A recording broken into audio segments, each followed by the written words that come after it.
It depends on the size of the bathroom that you will remodel to figure out how long a potential bathroom remodel will last.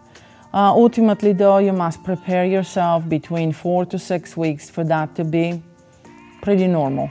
If you are going to be moving walls and really making a bathroom appear from one location to another, will add more time. Again, that is custom situation. You will have to obtain a custom time frame.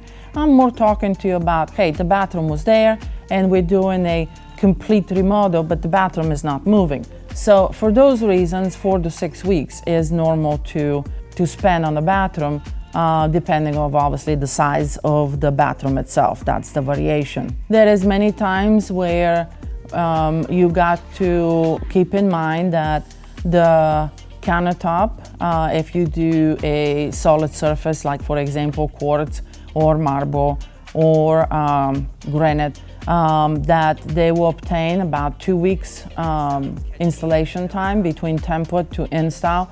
So that is important when considering the bathroom, because you know that time frame won't change.